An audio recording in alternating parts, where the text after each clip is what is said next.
G'day, Tony. How you going, mate? All right? Good to see you. How's the kids? Wife? How's the 1957 Ford Falcon? Still going well? Those were the days, eh? Chiquito rolls. Getting some good sun here the last few days. Beautiful day today.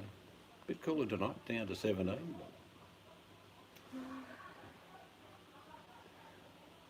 Remember the days of the drive-ins?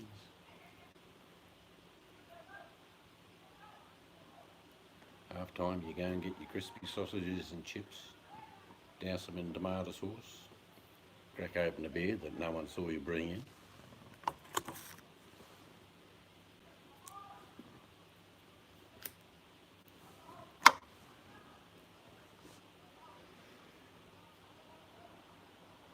Never know, the drive-ins might pick up again. Tony, I mean, you can go to the drive-in in your car, that's socially distancing.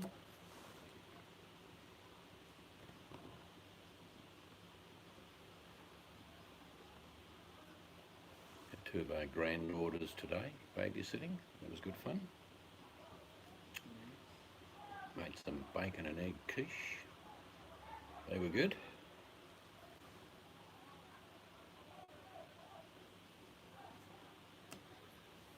Pavers arrived for the front area today.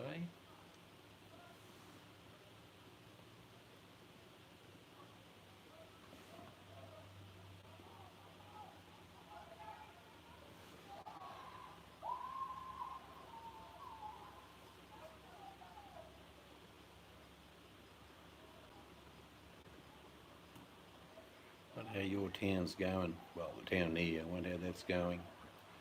It seems to be a lot less traffic, they tell us. So maybe the terrorists have buggered off.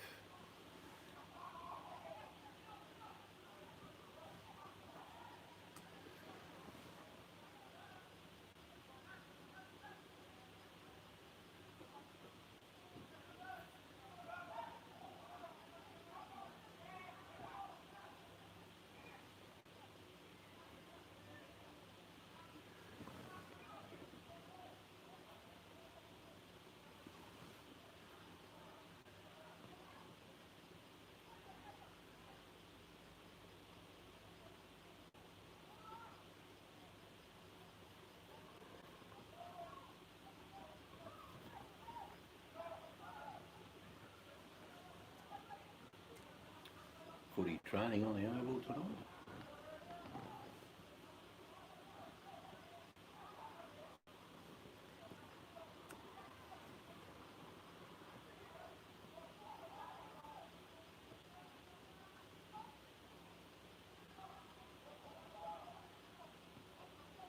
No worries, mate.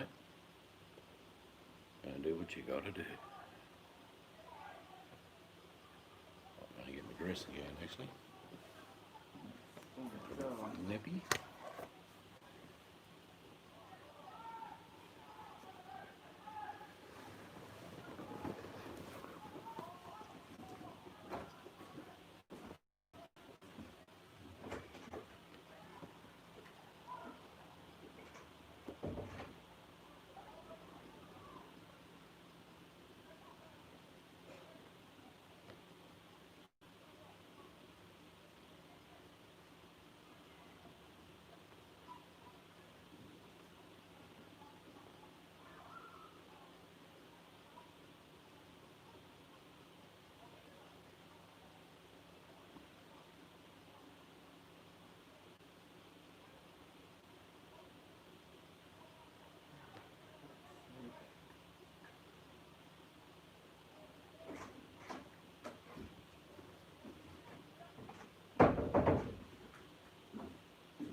What's the temperature?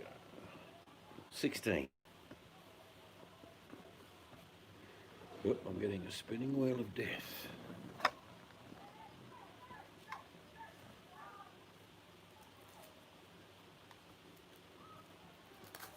What is the time? 8 o'clock. Danny might have gone to work.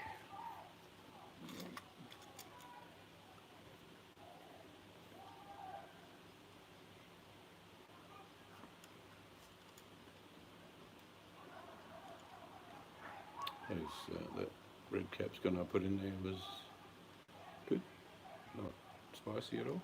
No, it's good.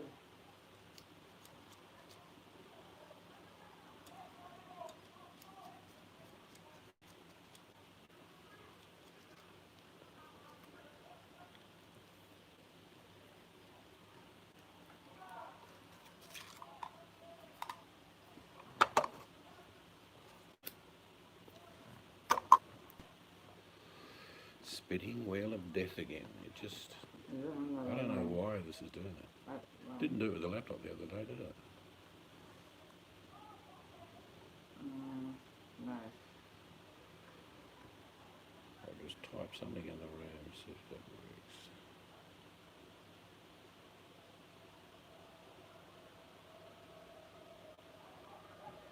See if that comes up. Yeah, it comes up. So it's spinning, but maybe when it's spinning you can't be heard.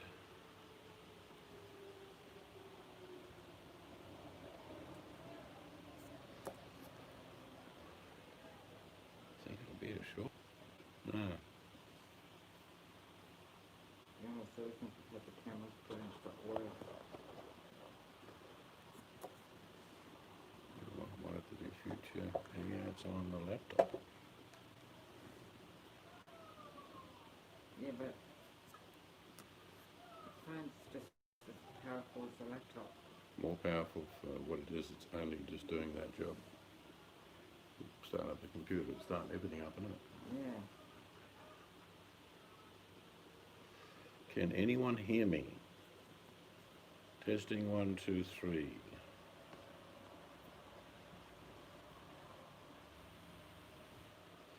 I don't know if anyone's there. Could be nobody.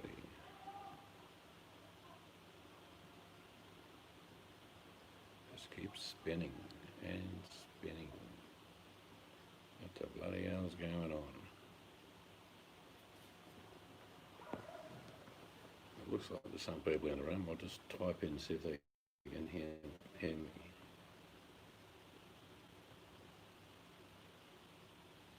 Can you hear me?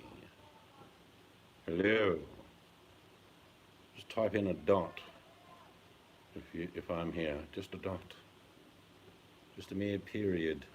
I'm trying in a minute because I'm not in there.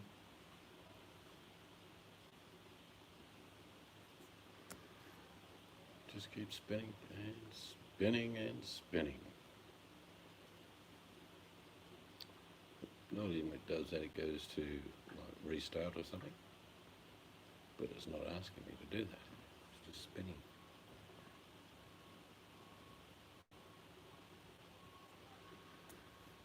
It's alien contact. Doo-doo-doo-doo. Hello. Is there anybody out there?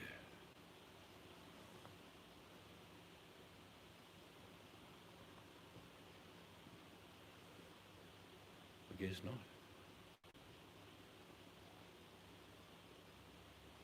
Might try and fire up the laptop, what do you reckon? I'm just going in now. Just tell me if you can hear me talk. Oh, I'll turn my sound up. Testing 1, 2, 3. You can hear me, but see it's just spinning constantly on here. Well, mine's not. Nor is this, but that is. Then restart it on that. Are you on your old or new phone? The old, more powerful phone. Well, just go on your other Hello, phone. Amelia Diop. How are you? I hope you are well. I've got the spinning wheel of death on my broadcast camera, but apparently you can hear me, so hello. What's happening in Amelia's world? Maybe you should do it on the other phone. Well, I can't be bothered now. We're on this one.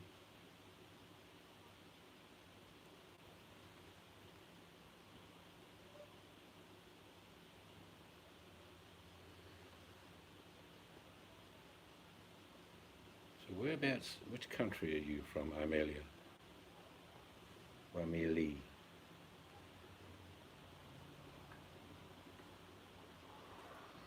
Don't need to know city or town. Senegal. Beautiful place. How are things there with the COVID-19?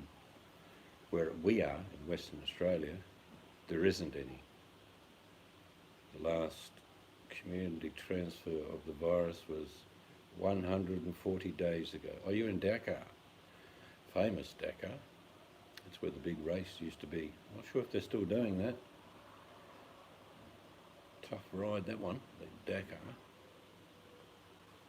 What race is that? Off-road race they used to do in Dakar all the time. Haven't heard of it for years, actually.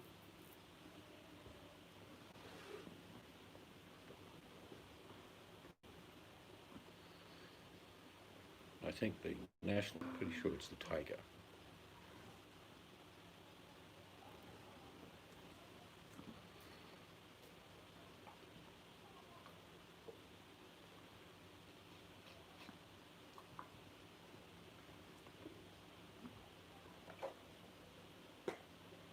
I imagine it is probably around about lunchtime in Dakar, maybe 1 p.m. I'm guessing.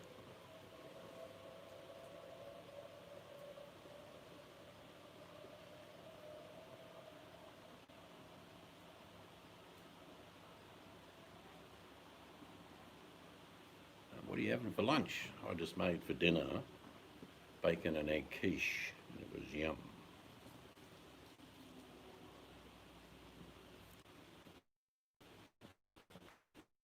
Well, you enjoy your lunch. What are you having? Just curious. What's your lunch today?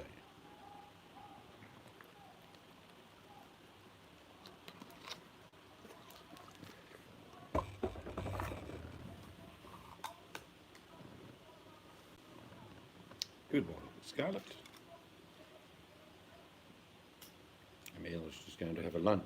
She's in Dakar in Senegal.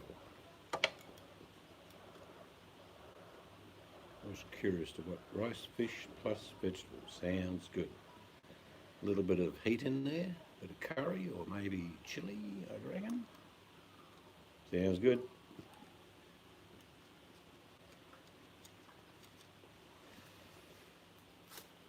We had bacon and egg quiche. It was bloody good. Chicken cacciatore yesterday. It's a fancy name for a chicken casserole, isn't it? But it is nice, cacciatore. We call it jollof rice. Is that wild rice? I think I've heard of it before.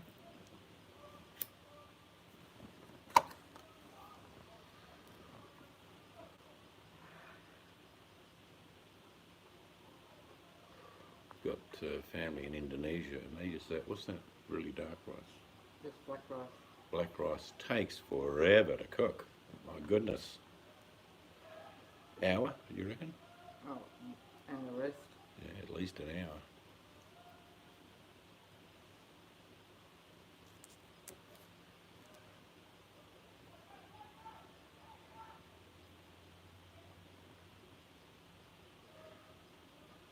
Chicken cacciatore. Sounds like you went to a fancy restaurant, but you made it. Sounds yum. Still waiting for Scarlett Poppyfield videos of cooking. Don't need to use your voice or be on screen, just show the food. It's many popular dish in parts of West Africa. Sounds delicious anyway, Emil. I hope you enjoy your lunch.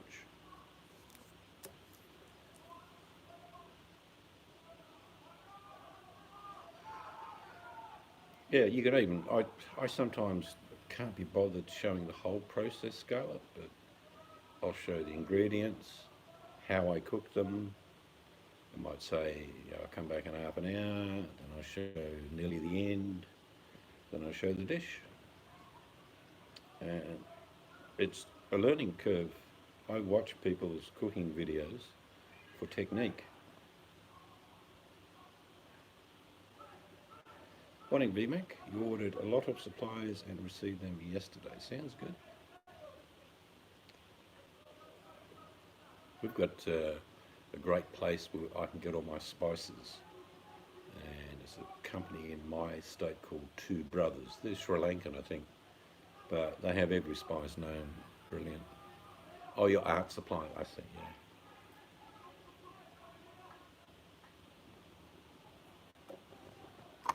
17 degrees here, VMAC, and we've got our dressing gowns on because it's cold. It was a really glorious day, sunshine. Had two granddaughters over here, one's a baby, and we did a little video which I'm not putting up, but she took her first bottle of formula today. She's only had breast milk up till now. What is she, 6 months? Yeah. 6 months old, and she scoffed it down. I was only having the formula because she was, in case she wanted a milk drink. Mm. Her mother wasn't here to give it to her, so I had to. But she loved it. That'll be good for just at night time. If you just whack the bottle in, be done.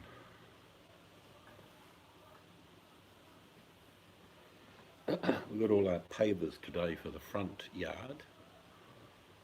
So they'll be starting in a couple of days. That'll be good. Get that finished. 19. Go to the beach. God. If the sharks have moved on. Well, not sure how many sharks you actually have. Wrong song. You were singing like a Stormtrooper song. Yeah. Just Breastfeeding is not as easy as one would think. Definitely one of the most natural processes of humanity. But there are complications like mastitis, not getting flow, all those sort of things. And obviously hurts. Depends how the baby actually feeds, whether you end up bruised or not sometimes. She's got no trouble. It's just she was going out and she doesn't have enough to express, so she had to have a bit of formula. What sort of sharks are they? They sound like they're migrant of some sort.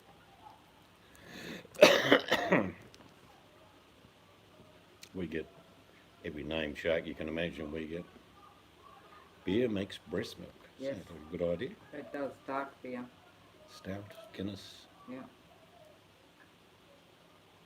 great whites. God, yeah. I wouldn't be going in the water.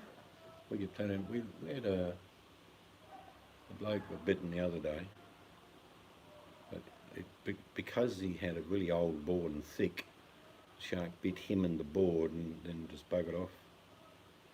Let's talk sharks. Well, I've dived with them. I've never shot one when I've been diving, but I've caught them by line. My biggest shark I ever pulled in by myself was an 8-foot tiger shark. And they're pretty mean.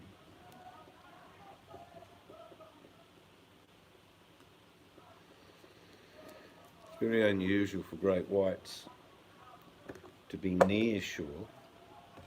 That's why people get attacked. They do come in from time to time. Most common sharks that I used to see diving were reef sharks, grey nurse, white tip, black tip, hammerhead. I saw, I think, 2 blue sharks, which are quite rare. And I've never seen a great white underwater, probably because it sees me and I don't see it.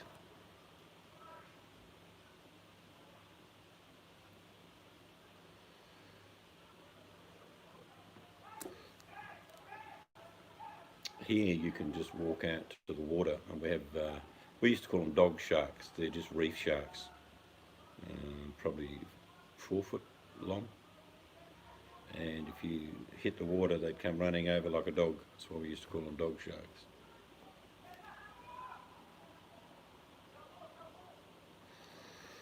Actually, we had one similar to that a couple of months ago, VMAC. We have an area called Exmouth in Western Australia where you can swim with the really big whale sharks. And one guy got flipped with the tail. Apparently it was a deliberate action of the shark. He was getting too close because there was a baby. So he slapped him. I don't think he broke anything, but I think he scared the hell out of him.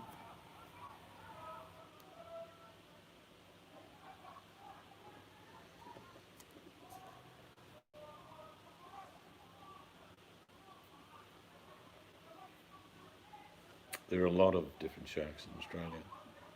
We have the bull sharks. They're in the US and Canada as well, I believe, bull sharks. But reef sharks will nip people all the time because if you're walking in, say, knee-deep water, they don't know what it is and they just bite you. Great white embryo will bite. Okay. I don't think many people have died from an embryo being bitten. Some of the sharks I have seen caught, I think one was up to about 18.5 to 19 feet long, and that was a hammerhead. That was a huge shark. You don't need much. You know, a 6-foot shark will finish you off without much trouble. You don't need to get to 18 foot. Uh-oh. You're going to show VMAC what you're doing? I've seen on board a boat when I was crayfishing, and I got in. Sometimes in cray pots you'll get sharks go in the pot. They actually force their way in. God knows how they get in there, but they do. You've got to take them out, and they just threw it on the deck. It was about 6 hours later. One bloke went to pick it up, and the shark turned around and latched on. Luckily, he was wearing a wetsuit and a sort of lumberjack t-shirt because it's getting cool. And only had little nips on his arm. Going to show VMAC. This is Mystic Angel eating a chiquito, which is chocolate. I'm not doing it, VMAC, just Mystic Angels.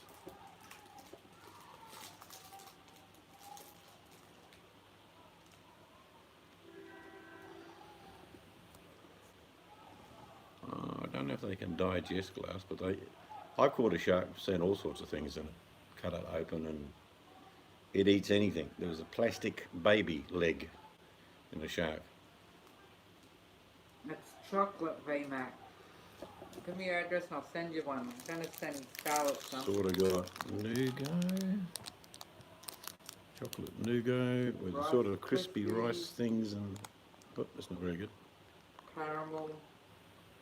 If you saw this floating in a swimming pool, you would wonder what it is. But they are very tasty.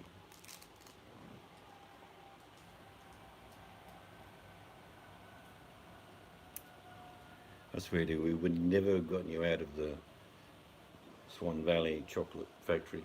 You'd have... We'd have been pulling you out by your legs and you'd be hanging on the door saying, I'm not leaving.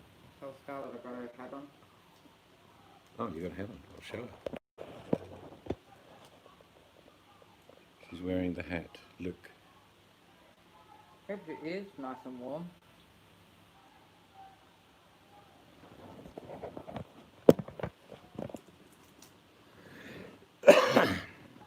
Yes, we've got Aldi. Yeah, they have a generic chocolate like a Mars bar, but it's not a Mars bar, isn't it? Yeah.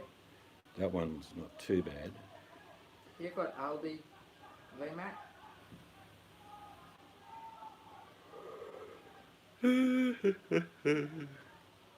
Most bars of chocolate are $1. Here. Yes, Yeah, I like, Aldi, yeah. I like almonds. I like fruit nut actually. It's probably one of my favourite ones.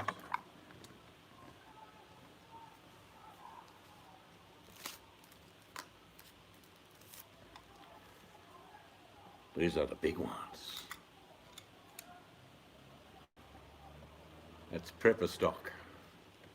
Yeah, because I have a generic, like said Mars bar. I actually prefer the Aldi I don't know one what it's than the called. real Mars bar. It's called something, isn't it? Titan. Titan? It's called it. I think, yeah, the chocolate bar that's like a Mars bar. I am a chocolate snob. Oh, I see.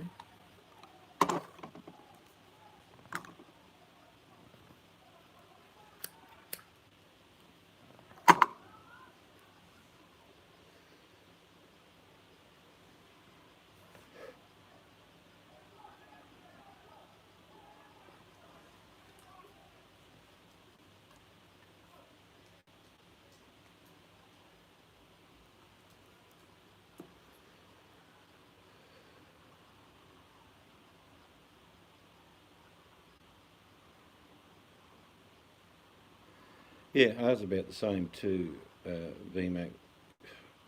We've been a fair few places in the world. Chocolate's different in every country. I think the UK chocolate is not as good as ours. No. Yeah, even though they The have... Chocour, 6 ounces. You probably only have one of those once every 6 or 7 months though, Scarlett. Keep, make sure your figure stays the way it is.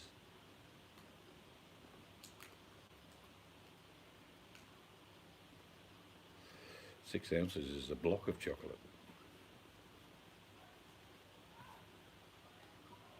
3 a week. Obviously you don't have to eat anything else. 6 ounces, how many grams? Well, there's 14 ounces to a pound, so it's 1 ounce shy of half a pound of chocolate. What, 50 grams? Oh, I couldn't tell you. We just buy different types of chocolate during the week. Probably have 3 bars each.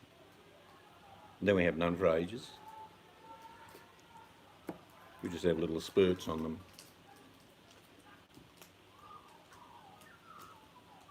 There's the magpies. Don't know if you can hear them above the guys yelling at the oval. Yeah, the magpies singing here signal the change of season.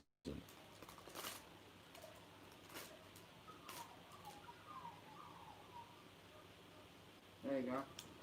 Written there. What's written on it? Right, more information. It says chewy caramel fudge, crunchy balls. Oh, that's got to attract a lot of them. And loads of chocolate. Chocolate. Chocolate. It's now a dead bar of chocolate.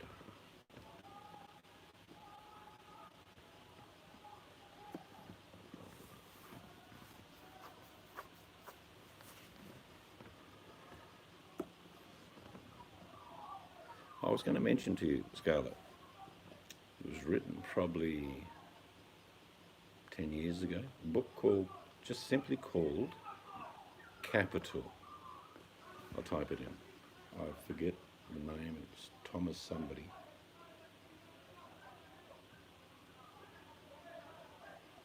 That is a very good read. I'll have to have a video of that, VMAC.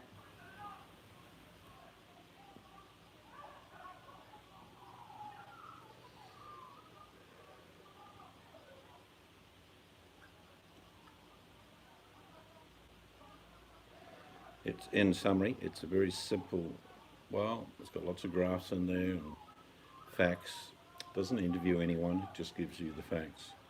But it does tell you how the 1% have squeezed the life out of the working class forever. It's basically working on the theory of how the 1% stay the 1%, Scarlett. Noisy over there tonight. Read that many, many years ago. I was going to mention it to you. You could just Google it if you like and find out the name of the author. But it puts it in very simplistic terms about how and why you're not to rise above your station. And it virtually tells you that in the future, inherited wealth of the 1%. In other words, I'll give you the simple dynamics of how it works. The 1%ers earn about 4 to 5% on their wealth every year. Doesn't sound dramatic, of course, but the working class do not. It's nothing to do with bloodlines. It tells you the process of inherited wealth. New money, if we say like Jeff Bezos, for example, he's new money. They're rare. Understanding the process of how blue collar and white collar, you name it, all the working class basically are never going to go forward. It's not meant. Remember George Carlin? There's a big party going on, and we're not invited. That's it. But if you do find it and get to read it, It doesn't change your thought or processes, but it gets you to understand how and why the process dominates the working class man. Not working class people are not meant to go forward, they're meant to survive. You're welcome. I think you will enjoy it.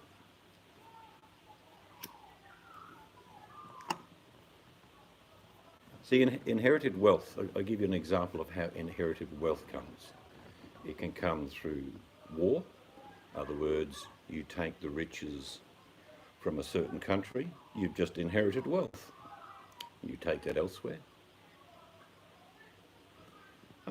Not really. That's not really how it works. The working class don't fund everything because the 1%ers fund a lot of things, but you only get peanuts. To give you a good example, say there's a major corporation like McDonald's. That's just an example. It's not part of the inherited wealth thing I'm talking about, but McDonald's, you get to get a job. You get minimum wage. You probably, every time you work a week in a minimum wage job, the people that own the end of the line make about 4 to 5% out of your work, and you've got no money. But you've got a job, and they pat you on the back and say you're doing a mighty fine job. That's the principle behind it all. Mice on a wheel spinning around for someone else to collect the cheese.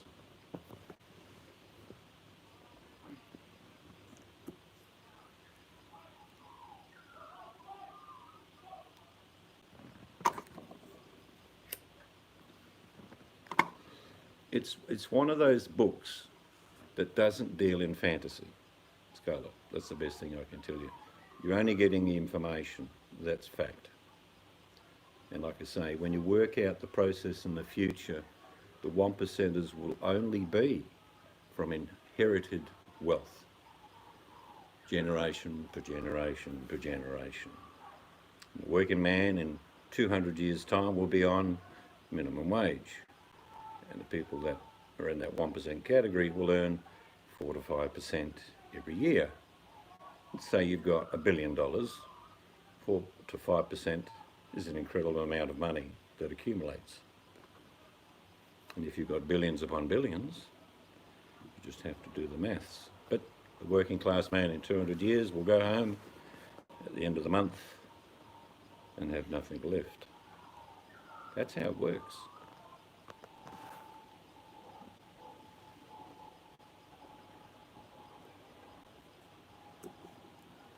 Do you knit socks as well, Scarlett? Just curious. Socks? Mum, you know the ones Mum used She to lives knit? in a blizzard. She doesn't need socks, she needs a sash washed on each foot. Mum used to knit them. Not crochet, but knit them.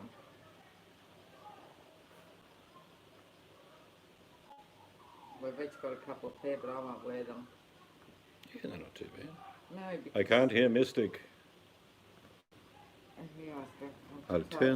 I'll turn the table around so it's a bit closer to you. You're not on You're camera. making it spin more. No, it's been spinning from the word go. Really? Yes. Do you knit socks as well? I was just saying my mum used to knit socks. And we've each got a couple of pairs. But I Yes, won't... we figured out how to keep you warm for the coming winter, Scarlet. We're sending you 2 calendar firemen. Yeah, my mum used to knit socks. I don't want to wear them out because she's not here to make me anymore. Not that I need anymore, but I was just wondering if you knitted them. Yes, 4 needles Mum used to use. What's that other one? Macrame, is that another one? People knit with their fingers? No, macrame. Well, no, My sister used to do it for a little while. it's just called finger knitting. You have crocheted slippers. Oh, Yeah, Mum I know, used to crochet But crocheted sounds better. them as well, but mainly knitted them.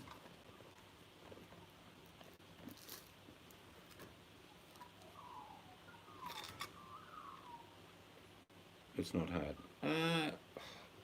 It's like your sister. She can knit so fast. I mean, I can knit, but it drives me nuts. I'm not a fast knitter. Do you use four? Do you use 4 needles, VMAC, when you knit socks? My mum used to use 4 needles to a certain point. That's it. You're getting bad storms. Might have to shut her down. Ooh. Yeah, my sister used to do that knitting with fingers. She was super quick. Mind you, the loops were pretty wide.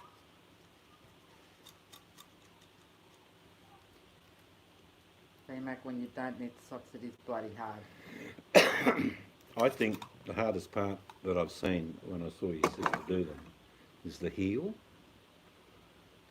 That seemed to be like, how do you turn the bugger around? I don't know. I never learnt to do that. I learnt to crochet. Yeah, you use 4 like mum. Yeah, your mum could knit real well, couldn't she? Used to knit me mittens and socks. Yes, so. Fingerless gloves mum made me as well. Yeah, shut her down, Scarlett. Oh. You don't want to blow anything. Alright, well take it easy, Scarlett. We have switches installed. That doesn't matter if the lightning strikes, it won't blow anything out. See ya. Well, Mum never made mittens. She made, I had a pair of fingerless gloves I bought from the shop once, and she copied them, but knitted those, which I know she started to knit them and then she passed and my sister finished them for me. I didn't know you could play the piano, VMAC. Yeah, VMAC's very talented. No, I'm just kidding. No, she's... Let's get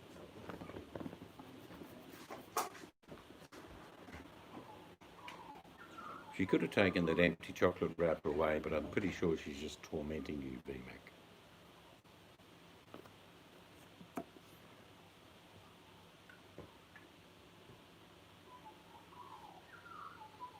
Hello, Sugar. How are you?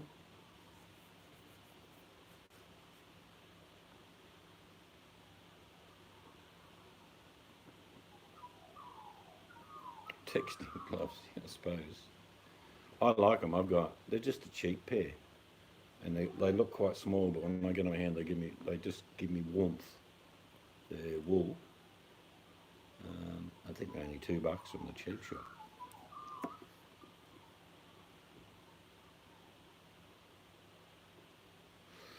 I think listening to piano is very relaxing, irregardless of whether it's something dramatic or something very tinkle. It's just got a good effect. Of course, the piano was what I grew up with. Everyone used to gather around in my mother's family, and there'd be 20 to 30 people. Dozens of people could play the piano. They'd be singing, and so it was a sort of a gathering point, the piano.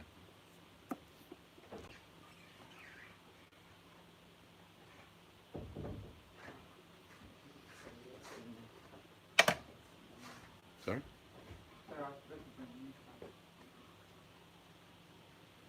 Love your building updates and mow earlongs. I don't know what language you're speaking, Sugar. Roasting garlic in my crock pot. I made quiche tonight. It did have bacon in there, but it had smoked peppers, as in capsicum, cream, bit of parsley, and it was delicious. What time is it where Scarlett was? Well, it's roughly 12 hours, so it's 7 or 8 a.m. I think it's 8 a.m. Yeah. where you make this. What is it? Give me a tin. Thought you gave me a chocolate for a second. But that never happens. We hardly ever get storms in the morning. No. Well, Sugar, we got the pavers delivered today for the front yard. They'll be started this week. Can't wait for that to be finished. And we can do a little bit of landscaping. There won't be any landscaping. It's just Well, containers. wine barrels. Yeah.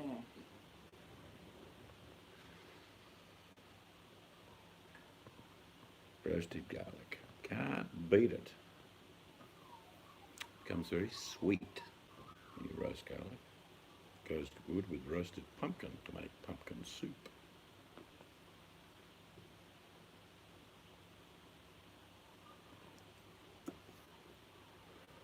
$9:45.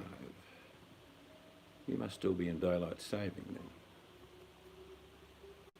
It's 8:45 here. We don't do daylight saving in my state. They try to force it upon us.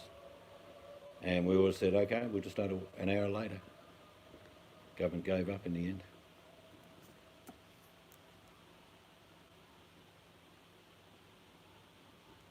Is Tony still in the shower? You must be clean by now.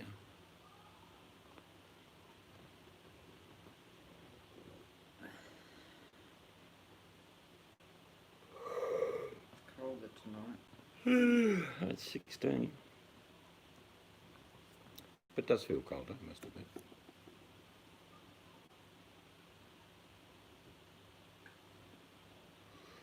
Yes, if you roast garlic and then get a nice piece of, say, Vienna crusty bread and toast it, and you just spread the roasted garlic on it, yum. It's not as potent, obviously, as raw garlic, but it's so sweet. Thank you, sugar. It's all natural. Oh, thank you. You've noticed my curls. Not you. See, we don't have your problem sometimes, VMAC. During summer we can have 16 hours of daylight, and in winter it's down to a terrible 11 hours. So the argument of, oh, you get more daylight, no, we don't need it.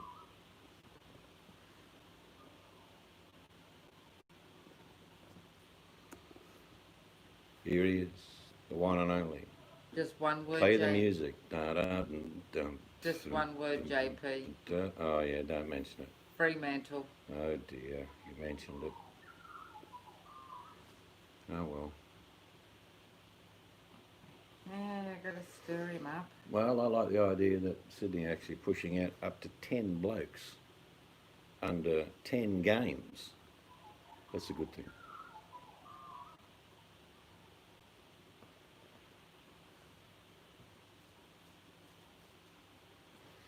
You got to do the hard yards sometime, and Sydney are doing it. Mind you, Longmire's not being very kind to his players. Come on, John, he's up.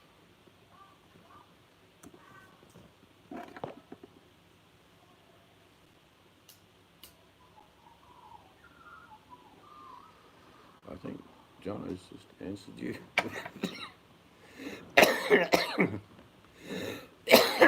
No. No, Jono. I'll bloody boot you. You can't. I know. Yeah, I imagine that's warranted where you are, VMAT. During winter, you start work in the dark in Canada, and you come home in the dark.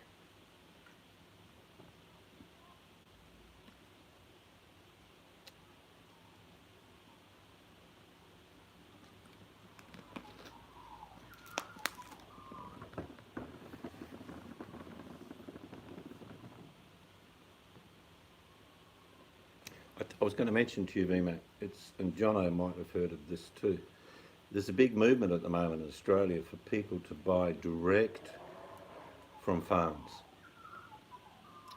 I've seen a show on Landline, which is the local show, and also I've seen advertisements where farmers, and it's one of those things that you used to do collective buying, like if it was me and Jono lived next door to each other, we'd buy $200 worth of goods, fruit, veg, meat, directly from the farm. In other words, the farms have authorization to sell direct. Like it was back in the day, Yeah, yeah. like the old I days. think it's fantastic. So, and they can only sell to you if you're within 30 kilometres. So it's a very localised thing, which means transport's down, produce is fresh, picked on the farm, boxed, cut up, meat, whatever you want, and it comes within cooey of where you live, which is great.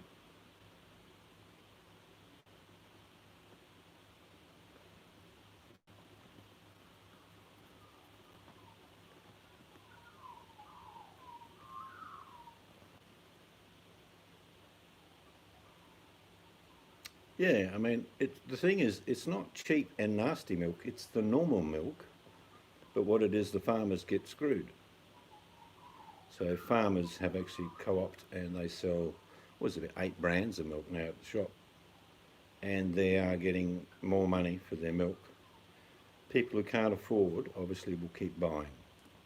It's not cheap, nasty milk, it's just cheap milk because they pay the producer bugger all and squeeze the life out of them. There was a consensus done 2 years ago. Would you pay $3 for 2 litres of milk? Everyone said, yep, as long as the farmers get the money. It didn't happen.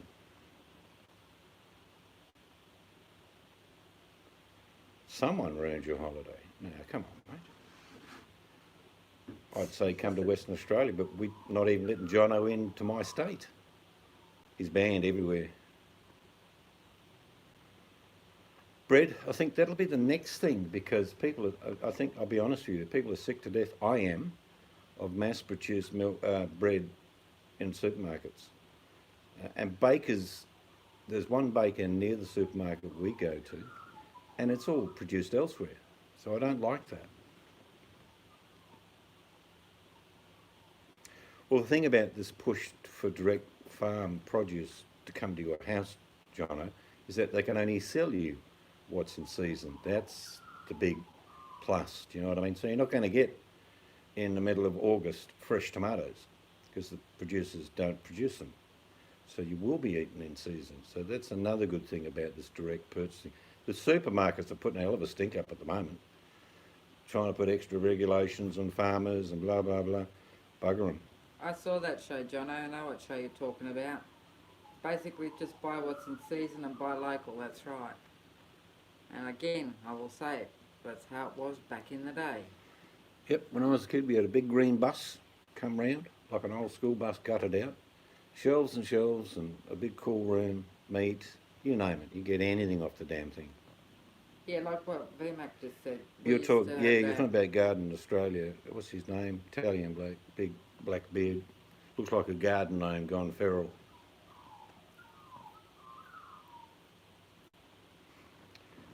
Yeah, if you want certain things and you're in certain parts of the world where you can't grow them, well, you have to import them. That's if there's a demand for it. There will always be demand, but there's a lot of things that are taking place where people are realising that if you support local, there's 2 things that happen. Jono hit it on the head. That means it's not imported. I once told you guys a story several years ago about when we lived in Augusta in West Australia down south. There were snow peas, which I was growing at the time, by the way, that were in the supermarket shelf. And on it, by law, they had to put on where it came from. China. So it came 10,000 or 12,000 kilometres, sat in some warehouse for a while, landed up in a supermarket, and let me tell you about snow peas. You pick them and then you eat them, because after that, they're no good. Man, I couldn't live without my pineapple, VMAC. Thing is, we only eat 25% of what we produce in our country. We export most of it. We produce so much food, we could feed 4 Australias, but there's only one of us. Actually, we grow a lot of fruit and veg in Australia that other countries don't get. Yeah, they don't get, like, there's no way VMAC's growing mangoes. You know what I mean? And kiwi fruit, like she said, it's not happening.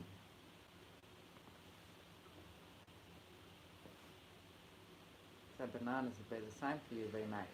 There's not a product in a supermarket that Australians cannot grow because we have, if we were in a zone, to give you an idea, we have a nearly an Arctic zone for growing.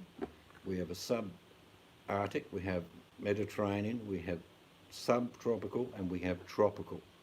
So we have 5 growing areas. Now in my state, you can get fresh tomatoes all year round because just a bit further north they grow in during winter, and down south where we are about to plant them, we have masses of tomatoes. That's a long way for it to come, isn't it, B-Mac?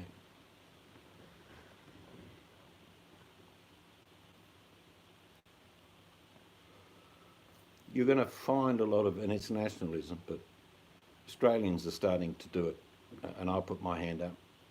I've been into certain shops recently and said, is there any Australian products in here? And they've said, no. I said, okay, see you later.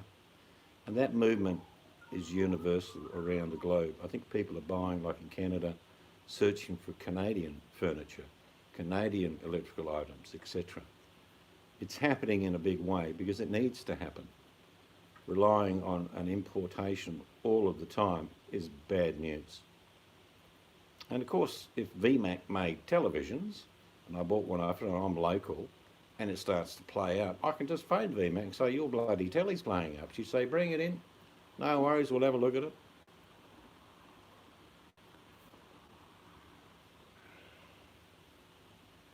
It's like, if we could go into the green side of things, like the carbon footprint to get one kiwi fruit to VMAC.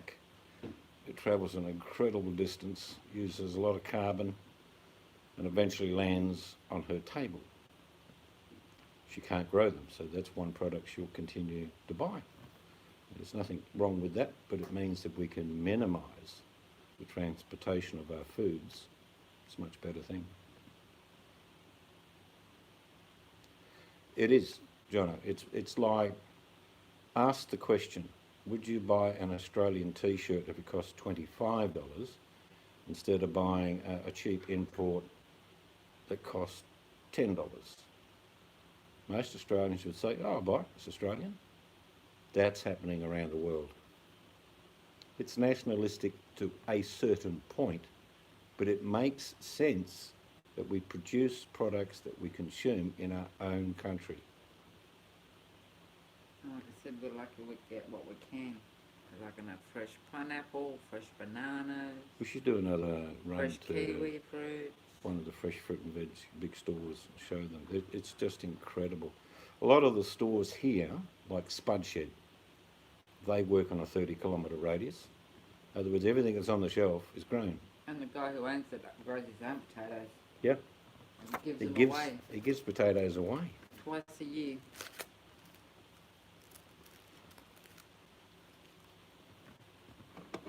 But of course there is the next step, and that's growing some of the stuff yourself, which I'm about to plant a lot of seeds. My daughter-in-law is coming over Saturday. We're going to plant, you name it, for summer crops. They're going into seed pots, biodegradable, so it just grows and you just put it in the soil. I'll do a little video. Maybe John will be interested. What, a spud shed or what you're doing on Saturday, you mean? Yeah, planting the seeds. And cleaning out the other gardens. I've got a heap more blueberries coming up. Yep. I should cut them off, shouldn't I? No, by no means, no. They're good. Didn't the lady say to cut the first year, cut everything off? Well, they weren't tiny plants, they were medium-sized we bought. Yes, they are, Jono, and that is... Look, the Chinese are screwing Australia. There's several reasons. One is, as a country, we were the first ones to put forward, we'd like an investigation on how this virus started. And China said, don't ask. We said, no, we are asking, and we want it done. Well, they started putting tariffs on our products. The latest one is Australian wine, which if you've ever bought Australian wine, it's not cheap. And they're saying that we're flooding the Chinese market with cheap wine. I'm sorry, the only one that's more expensive in China than Australian is French. So it's just poking the eye stuff, do you know what I mean? And well, our government fired back today. Chinese investment were going to take over a very large milk consortium. And the government said, no, you're not. We're refusing you to do that. The Chinese aren't happy.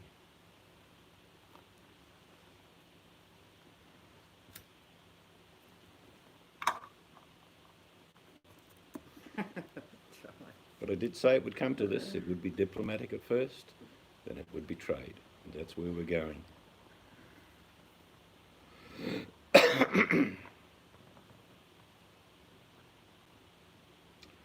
Well, the best thing to do when you have people throwing massive tariffs at you is to look for other markets.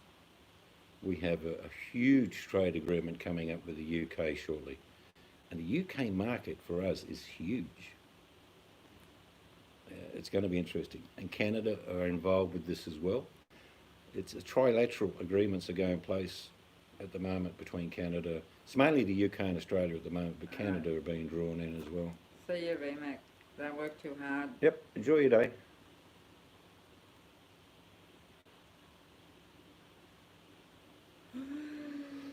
See, we have never had a problem with buying products from Taiwan or Japan or South Korea. They don't whack tariffs on our products we sell them, and we don't whack tariffs on the products they sell us.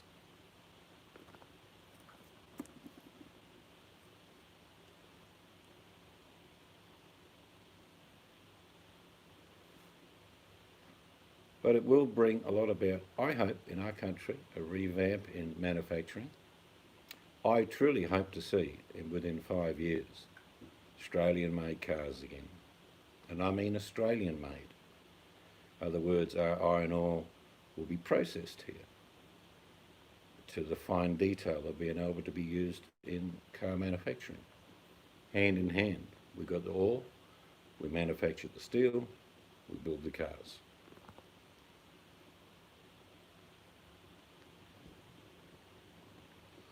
Yeah, they don't want to talk about that, Jono. Imagine if Australia said, I tell you what, you can have our iron ore, but it's not 150 bucks a tonne, it's now 600 bucks a tonne. How much of the stuff would you like? Because in Australia, the big magnets that run the iron ore employ, one would probably employ 800 people. Now, if they lost their job, it would be sad, but they could get other jobs. And we could just leave the iron ore in the ground until we have new markets. Trust me, the Chinese, if they push too hard, will lose. We're a primary producer they rely on. 75% of iron ore that Chinese buy is from Australia. The other 25% is mixed between Brazil and other countries. But you want to wave a big stick, we say, okay.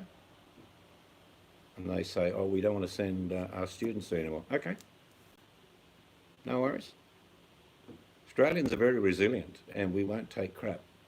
If we had to all tighten our belt to the extent that, oh, we're down 20% on income, okay, we'll do it. There's a big difference. It's not pride, it's like simply saying we don't want to be putting up with shit. China have made the biggest mistake they could ever make is that they pushed for the last 3 years hard and fast all around the world. It's not just Australia. Believe me, it's not just Australia. There are 20 to 30 countries that have been, the foot's been put down on by the Premier of China. And they're not getting the reaction. They wanted people to bend to their will. And it's not working out that way. Yeah, I mean, China relies not only on iron ore, they rely on our copper, nickel, gold, silver. They buy all this stuff, Jono. They also buy masses of primary produce, seafood, wheat, barley. We could just go on and on. We're a basket, food basket for China. So, who in the end would really lose? Initially, we would. But we'd get over that hump, move forward.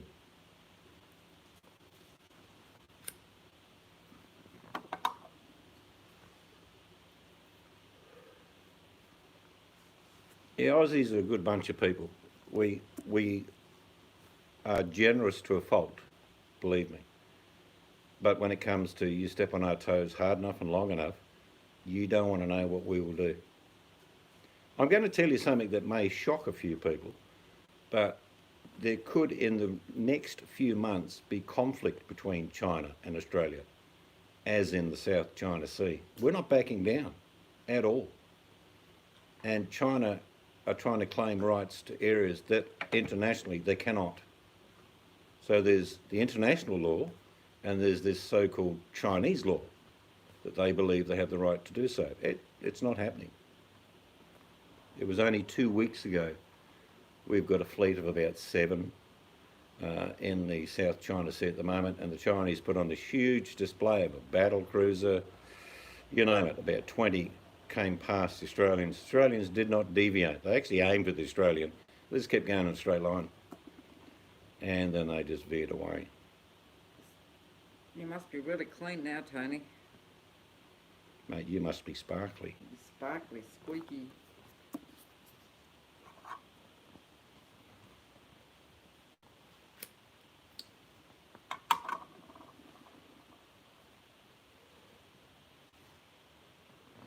You can imagine Tony having a few tokes, Johnny.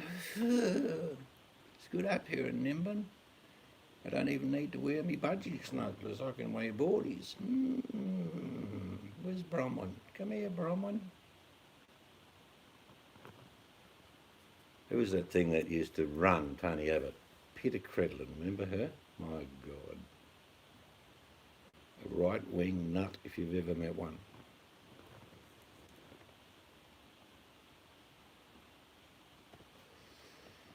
We'll all be devastated, sugar. It's not that we're not being provocative. We're just not backing down. There's a huge difference. I mean, I've always said in the last 4 or 5 years, the biggest thing that China wants above anything else is Taiwan. Believe me, that's their ulterior motive to all this aggression they're doing. They want to take back Taiwan.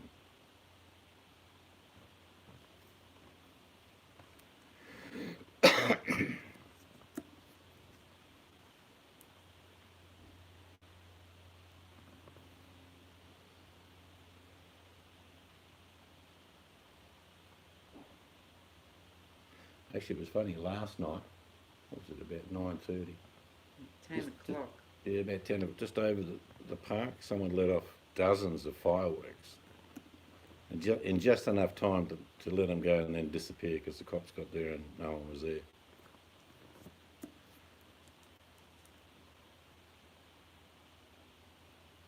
Yeah. Oh, Sleep take it time, easy. Jono. Stick on the headphones and listen to the soothing meditations. Jono, you can be a millionaire. You just have to think like a millionaire. Imagine you're 800 pounds like Clive Palmer, but you're eating caviar with a golden fork. I won't go on because you'll probably go to sleep now.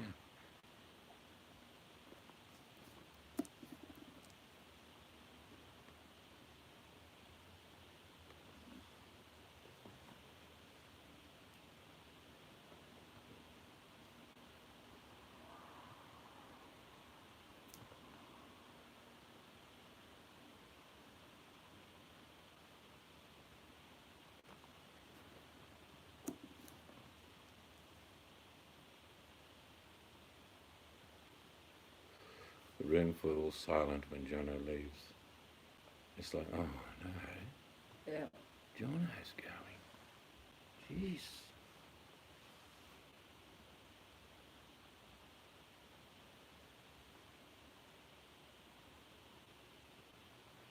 Yeah, Johnny gets around YouTube. We want to know gossip, we ask him.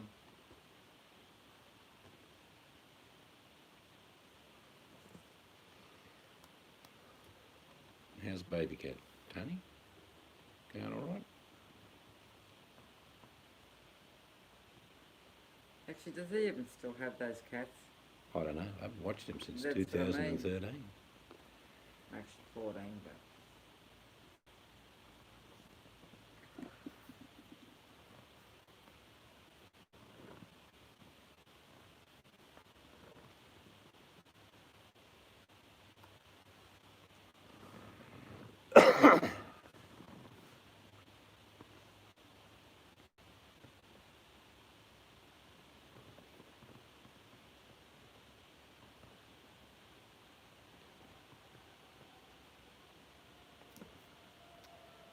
Oh God, you got yonks to go yet. You'll meet John shortly. There you go. If you go up to the destroying of the caravan, you'll meet a man called John who ends up doing all of the work. And in the end, Boil it for him. John tells everyone what a wanker Mr. Baby Cat is. But let it unfold. Your travel through the Baby Cat universe has only just begun.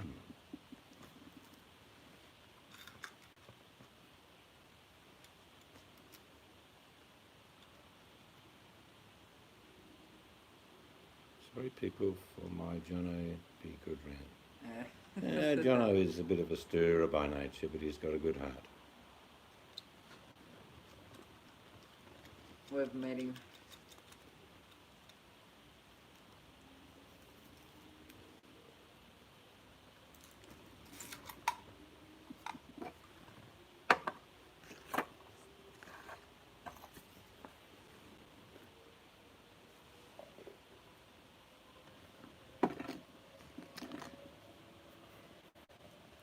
One day, Baby Cat will be taken to Mount Mordor and thrown into the lava, and it will all end.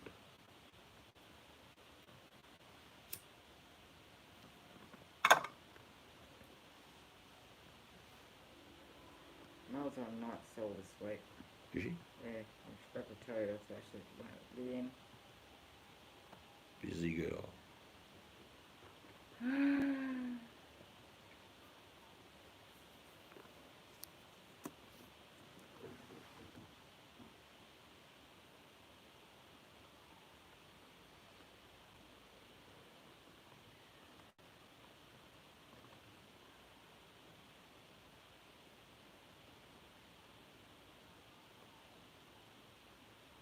Yeah, the bird's about to start up again now. There you go, on cue. Yeah.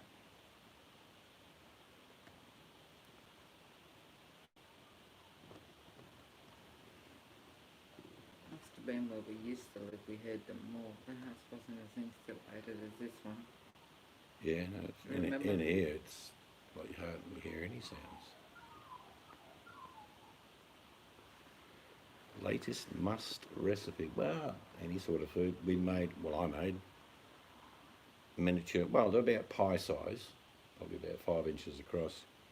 Quiche with smoked paprika, as in peppers, and cream, and bacon, and they were delicious.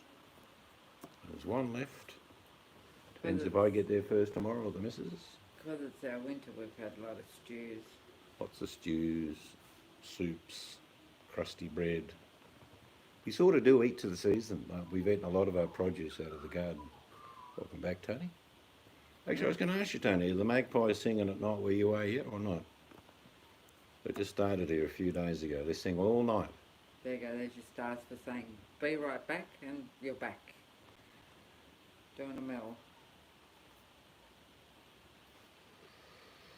I'll tell you how I work, Sugar, and this is true, I will go to the cupboard, the fridge, and think, right, that's what we got. So this is what we eat. I don't waste anything. So it's a case if there's leftover something, well, that can be something with something else and another new meal. I do plan to make another soup and stew up this week. That will be probably the last, because I've got 3 or 4 tubs in the freezer of other stews and soups I've made. But I've got a nice big pack of mixed veg that I'm going to be making the soup or stew with. Alright. All right, Tony. Good night, mate. No. Stay warm. See you on the other side. And remember, a baby cat is a fictional character in A Nightmare on Elm Street. If you think about what I'm saying, Tony, Nightmare on Elm Street, go and look at the character of the Nightmare on Elm Street and tell me what you see. Yeah, pie makers are used for lots of different things.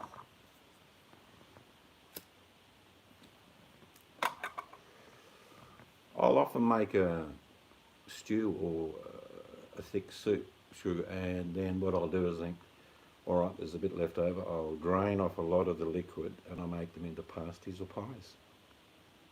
It's a real simple process, so you don't waste anything.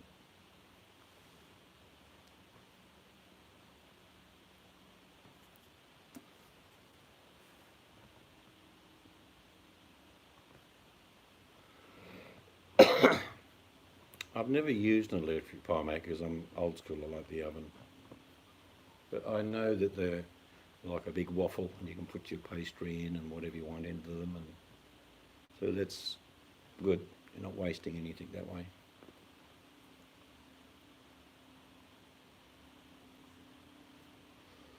Put quickening in. I think you meant thickening? Some sort of starch or gravy? Is that what you're saying? Seeds just thickens it himself. He doesn't add a thickener as such, do you? No, no. You take most of the juice out. Like sometimes when I drain a nice soup and it's got a beautiful broth, I'll actually save the broth to heat up and drink. So I don't waste that either.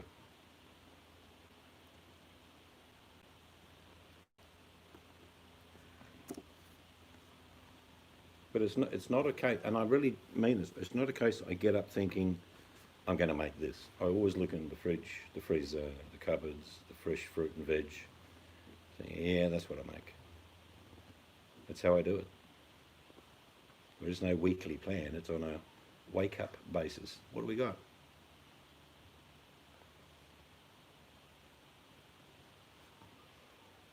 We'll probably have another veggie meal this week. I'm thinking baked potato something. Cream, onions, bit of garlic. Yep, improvise. Work with what you got. That should be the name of my cookbook. Work with what you've got.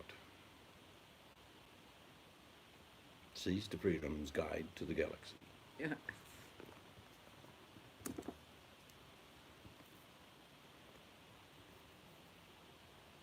Problem with my cookbook is I don't do recipes. You would see the ingredients listed as pinch of that, handful of this. That's you wouldn't get quarter of a teaspoon of this. It doesn't work that way. What's your favourite dish to cook, Sugar?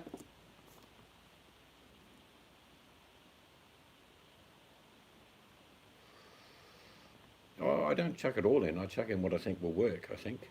I'm very much all on taste. I know what different foods do when they're mixed and what works and what doesn't work. Like a vegetable, you rarely will see me make a pureed soup. I don't like them really. The only one I do like when I make it is a pumpkin soup, which has sweet potato, onions and garlic in it as well. Pureed, so it's really thick, but then I put in some butter beans, whole at the end. Well, you don't really puree it. You use a masher. I use a potato masher, I don't puree as in...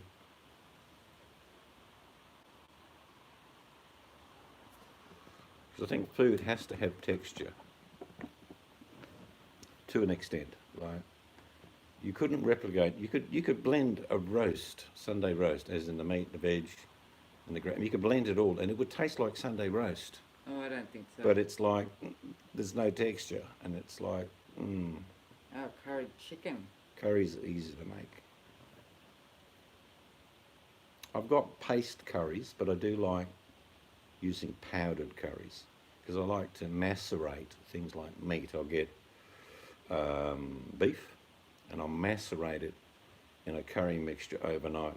Maybe a little bit of yogurt in there as well, just all macerated up. So it just soaks up the curry throughout the whole meat. And obviously when you're doing things like that, you cook slowly. I only have two ways of cooking, fast or very slow. Fast could be something like stir fry, which literally takes no time at all.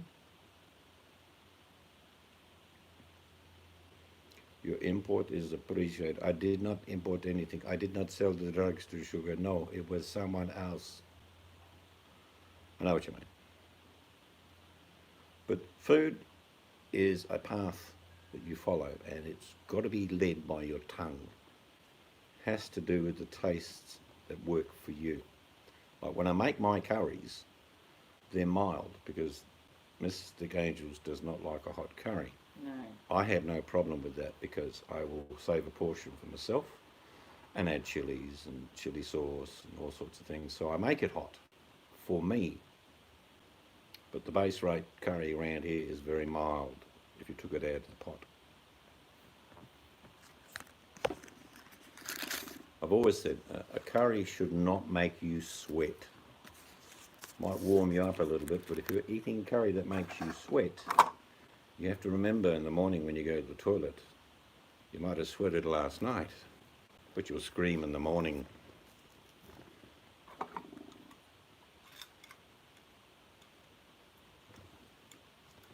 Coconut chicken curry is very nice.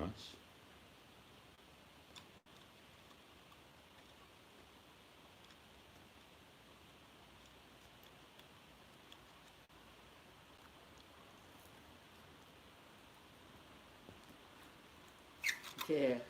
Down, down, down, burning ring of fire, and it burns, burns, burns. And that ring of fire, that ring of fire.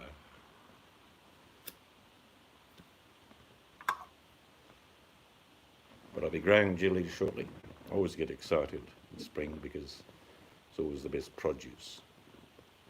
Tomatoes, cucumbers, pumpkins, watermelons, chilies, capsicums, yum.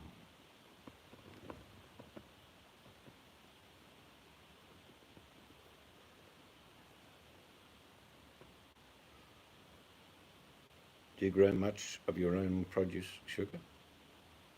Or have you in the past?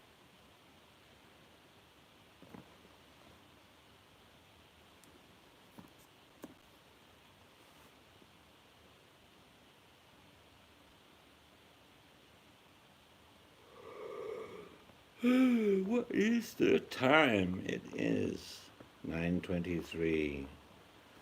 1 hour later. Might be long we'll be going to bed, I think.